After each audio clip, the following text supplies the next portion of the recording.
Hello friends, this is DMC and this is my quick review of Sainsbury's Bantam Bolivian coffee beans, and these were kindly sent in to me by viewer Brian, so big thank you to him for sending these in.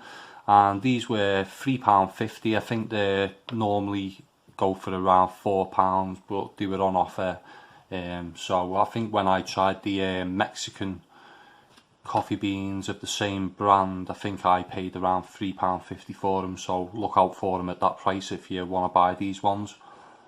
Take a look at the pack. Bolivian small batch. The cooperative is Bio Arabica, processed, fully washed. Other points there, the tasting notes, which is spiced honey, coca and orange. The cup score is 82.5 and the roast strength is 3. It's a fair trade coffee, whole bean coffee. And on the back, more information about the grower. In 2013, 12 young coffee growers came together with a shared vision to renew their coffee farms. With 9 hectares of land, they began to experiment with agroforestry and new varieties of coffee. In just 2 years, their group of 12 grew to 25, with 37 hectares of land between them. Today, on the Bolivian Altiplano, to the east of Lake Titicaca, these dynamic growers are known as Cooperative Bio Arabica. They continue to work with traditional production systems and are committed to the renewal of crops and reforestation of land around them. Says there 26 servings. Usage, ingredients, storage instructions, and contact info there. Produce of Bolivia, packed in the UK, 200 grams. And on the other side, just a quick word there about Bantam is used to describe something small but spirited, sourced from smallholder farmers. Our coffee beans are the pick of the crop, set apart by the expertise that nurtures them and the exquisite terroir that nourishes them. Whilst limited in quantity, they possess extraordinary flavours and aromatics. Each tell their own unique story about the communities and values that created them. And on the other side, the best before date is June 2020, so I'd say around 7-8 months to go on the best before date, and it was roasted on the 6th of 2019, so they put about a year on the best before date after it's been roasted. So that's the pack. Take a quick look at the beans, and quite a big variation there in size I noticed, and also the roast, or maybe it's because of the size difference, but it's not a really uniform roast. There's variation there in shades. A few broken beans, but they do look decent quality.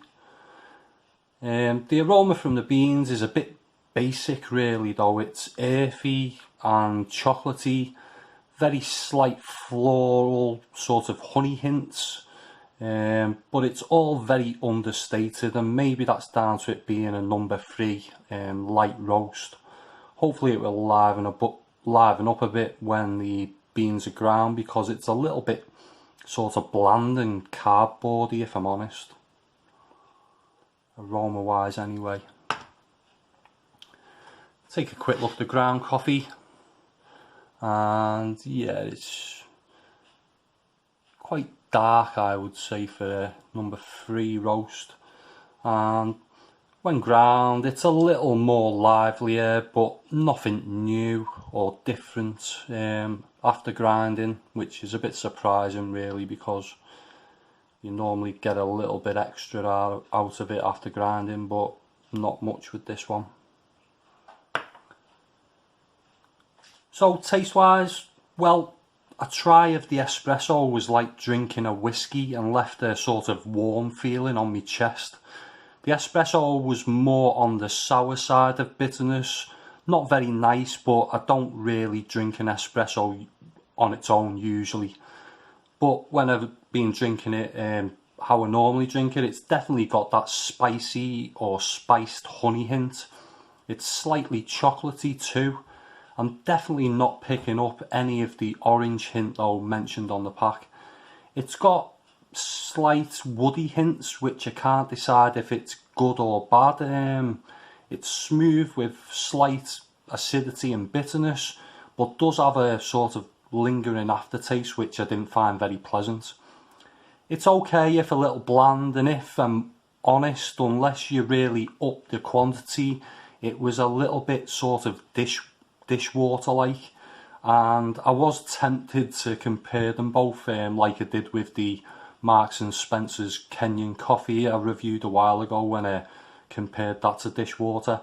I'll put a link in the description if anyone wants to check that video out.